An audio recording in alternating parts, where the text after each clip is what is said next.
Everyone, स्वागत है आप सभी का फार्मेसी इंडिया पर। आज के इस वीडियो में हम बात करने वाले हैं, जब भी हम डी फार्म, एम फार्म या बी फार्म में एडमिशन लेते हैं तो हमारा एक सपना होता है कि हम एक गवर्नमेंट फार्मासिस्ट बनेंगे।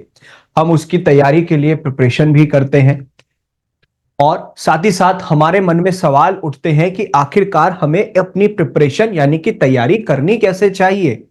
जैसे अगर मैं बात करूं कि हमें एमपी फार्मासिस्ट के लिए कैसे प्रिपरेशन करनी चाहिए, क्योंकि हाल ही में एमपी फार्मासिस्ट में यानी कि मध्य प्रदेश में ईएसबी की 103 वैकेंसीज आई थी, जिसके लिए एक और नोटिस आ गया जिसमें कहा गया है कि 103 से ज्यादा ये वैकेंसीज आएंगी क्योंकि इसमें वृद्धि की जा रही है। वहीं पर अब मन में हमारे सवाल आते हैं कि हमें अपनी तैयारी कैसे करनी चाहिए एमपी फार्मासिस्ट की। तो आज की इस वीडियो में मैं आपको यही बताने वाला हूं, how to prepare for MP pharmacist. और साथ ही साथ आज जो मैं आपको बताने वाला हूं उसका आपको पीडीएफ भी मिल जाएगा। उसके लिए आप हमारे टेलीग्राम चैनल से जुड़ सकते हैं, लिंक आपको नीचे डिस्क्रिप्शन में दिया गया है। और इसी तरीके से आप व्हाट्सएप चैनल भी ज्वाइन कर सकते हैं, इसका भी लिंक आपको नीचे डिस्क्रिप्शन में दिया गया है। वीडियो को स्टार्ट करने से पहले मैं आपको बता देता हूं कि आज हम क्या क्या डिस्कशन करने वाले हैं, कि भाई जो प्रिपरेशन हमें करनी है एमपी फार्मासिस्ट के लिए उसमें किन किन पॉइंट्स पर हमें ध्यान देना है।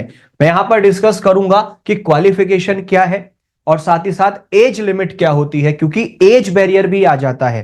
जैसे और अदर स्टेट्स में भी होता है तो एमपी में क्या होता है, एज लिमिट कितना दिया हुआ है वो हमें पता होना चाहिए।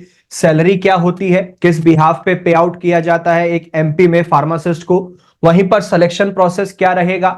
और सबसे मेन आ जाता है उसके बाद अगर मैं बात करता हूं कि एग्जाम पैटर्न क्या होता है।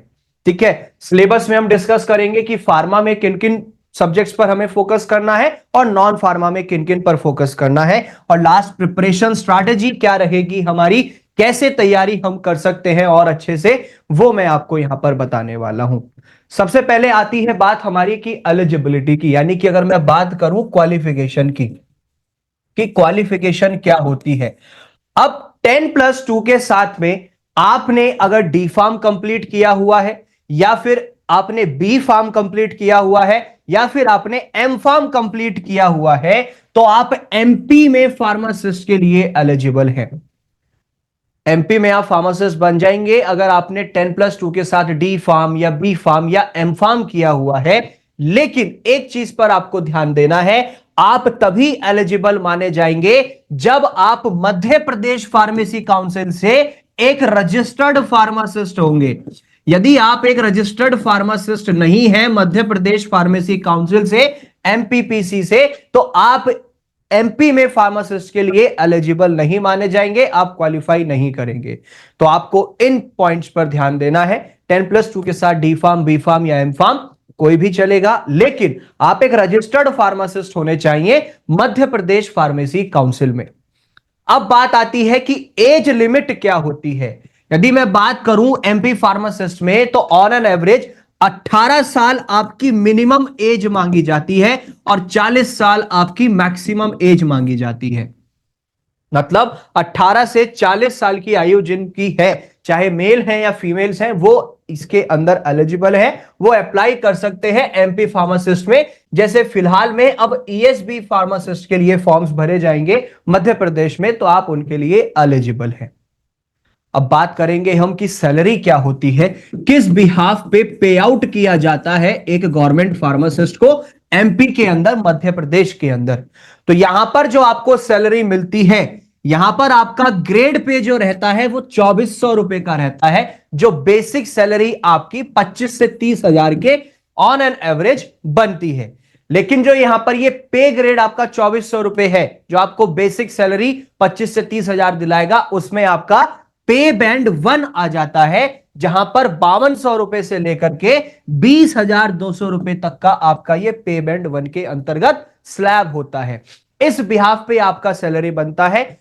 पे ग्रेड आपका बेसिक पे ग्रेड जो रहेगा 2400 रुपए का है, जिसमें आपकी सैलरी ऑन एन एवरेज 25 से 30 हजार के बीच में बनती है। ठीक है, ये आपका बेसिक सैलरी होने वाला है। और साथ ही साथ में आपको यहां पर अदर अलाउंसेस मिलते हैं, जैसे कि अगर हम बात करें आपका एचआरए, डीए, टीए एटसेट्रा, वो सब जो अदर अलाउंसेस हैं वो आपके इसमें एडिशनल होते हैं। ठीक है, जो एमपी गवर्नमेंट की तरफ से एक एमपी फार्मासिस्ट को मिलते हैं। अब बात करेंगे कि हमारा सिलेक्शन प्रोसेस किस बिहाफ पे होता है एक एमपी फार्मासिस्ट में। आपका वहां पर एक एग्जाम होता है, ठीक है, आपको वहां पर अपना एग्जाम देना है। एग्जाम देने के बाद आपको जो है फिर डॉक्यूमेंट वेरिफिकेशन होता है। जब आपने एक बार अपना एग्जाम दे दिया, एग्जाम क्वालिफाई कर लिया, उसके बाद आपका क्या होगा, फिर डॉक्यूमेंट वेरिफिकेशन होगा, जिस टाइम पर आपका फाइनलाइजेशन होगा, और लास्ट में आपको फिर ट्रेनिंग पर भेज दिया जाता है। ठीक है, मींस कि आपको एक पर्टिकुलर टेन्योर पीरियड चलता है, तब जाकर के आप फिर एक एमपी गवर्नमेंट के अंतर्गत फार्मासिस्ट बन जाते हैं। अब हम बात करेंगे, सबसे बड़ा सवाल जो आता है कि सर इसमें एग्जाम पैटर्न क्या होता है। अगर मैं बात करूं एग्जाम पैटर्न की, तो दो पार्ट्स में डिवाइड है। पहला है आपका फार्मा पोर्शन, जिसमें आपका 75 क्वेश्चंस आते हैं, यानी कि 75, हर क्वेश्चन एक नंबर का होता है, तो 75 मार्क्स आपको यहां पर मिलते हैं। और नेक्स्ट है आपका नॉन फार्मा पोर्शन, जिसमें आपके 25 यानी कि 25 क्वेश्चंस आएंगे, 25 नंबर के ही, टोटल आपका 100 नंबर का पेपर होने वाला है। जो एग्जाम पैटर्न है, ठीक है, वहां पर आपका बेसिकली 100 नंबर का यह पेपर होने वाला है। जैसे कि हमारा एग्जाम पैटर्न में बात करें हम एमपी फार्मासिस्ट में ईएसबी की एटसेट्रा, ठीक है, तो आपका 100 नंबर का यह एग्जाम होगा, जिसमें 75 नंबर का फार्मा और 25 नंबर का नॉन फार्मा होगा। अब आप कहेंगे कि सर आपने एग्जाम पैटर्न तो बता दिया, लेकिन सिलेबस क्या होता है फार्मा और नॉन फार्मा में, क्योंकि काफी अच्छा रेशियो है मार्क्स का। अगर मैं सिलेबस की बात करूं फार्मा की, तो इसमें आपका सबसे पहला सब्जेक्ट आ जाता है आपका फार्मास्यूटिक्स, उसके बाद आता है आपका फार्मास्यूटिकल केमिस्ट्री, देन आता है आपका फार्माकोग्नोसी, उसके बाद आता है आपका यहां पर biochemistry and clinical pathology. Next जो सब्जेक्ट है वो है हमारा ह्यूमन एनाटॉमी एंड फिजियोलॉजी, जिसको आप एचएपी कहते हैं। फिर आता है हमारा health education and community pharmacy, जिसको आप एचईसीपी के नाम से भी जानते हैं। नेक्स्ट जो हमारा सब्जेक्ट है वो है हमारा डिस्पेंसिंग फार्मेसी। उसके बाद आते हैं हम फार्मास्यूटिकल केमिस्ट्री सेकंड पे, देन आता है हमारा फार्माकोलॉजी एंड टॉक्सिकोलॉजी, और नेक्स्ट आता है हमारा फार्मास्यूटिकल ज्यूरिस्प्रूडेंस। तो ये तो है आपका फार्मा सिलेबस, ठीक है, जो सिलेबस है वो फार्मा का। अब आपको बताता हूं कि हमारा नॉन फार्मा में क्या क्या पूछा जाता है, क्योंकि वो ही भी एक हमारा बहुत ही बड़ा सवाल बन जाता है। नॉन फार्मा में आपका जनरल नॉलेज आएगा, सामान्य ज्ञान जिसको कह देते हैं, जनरल हिंदी आएगी, सामान्य हिंदी पूछी जाएगी, जनरल इंग्लिश से आपके क्वेश्चंस आएंगे, साथ ही साथ में यहां पर जनरल मैथमेटिक्स भी आता है। नेक्स्ट इसके अंतर्गत हमारा जनरल साइंस भी आता है, और जनरल एक्सप्रेशंस। तो टोटल आपके ये 6 पर्टिकुलर सब्जेक्ट्स होने वाले हैं नॉन फार्मा के अंदर, जिसमें आपको प्रिपरेशन करना है।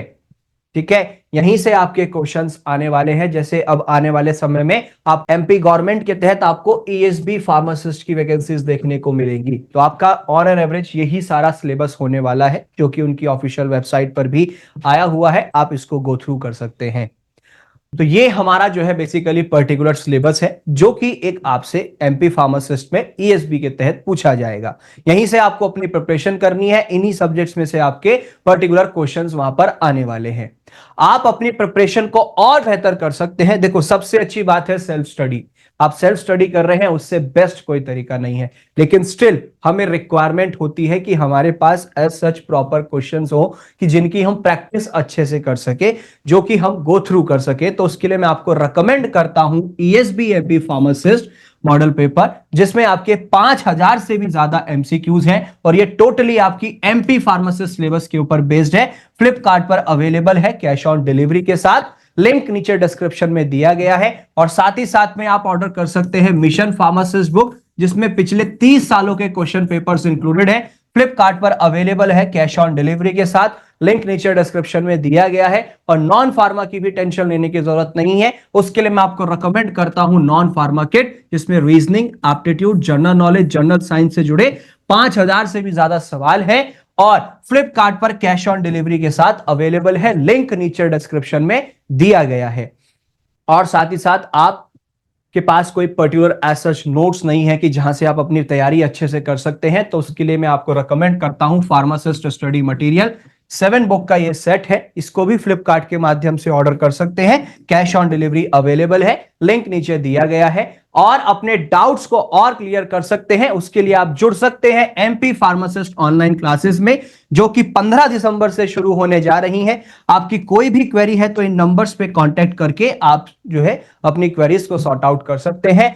और साथ ही साथ आप डाउनलोड करना ना भूलें pharmacy India mobile app for the latest updates. और आपको आज के सेशन का जो पीडीएफ है ये भी आपको मिल जाएगा, उसके लिए आप जो है फॉलो कीजिएगा टेलीग्राम चैनल को। और साथ ही साथ आप गूगल पे टाइप कीजिए pharmacyindia.co.in, वहां से latest updates, quizzes, daily job updates, previous year papers, current affairs, subjective blogs etcetera सब आपको हमारी इस ऑफिशियल वेबसाइट पर मिल जाएंगे। और साथ ही साथ आप व्हाट्सएप और टेलीग्राम चैनल ज्वाइन कर सकते हैं, लिंक्स नीचे डिस्क्रिप्शन में दिए गए हैं। तो इसी तरीके की मोर अमेजिंग वीडियोस के लिए बने रहें फार्मेसी इंडिया के साथ।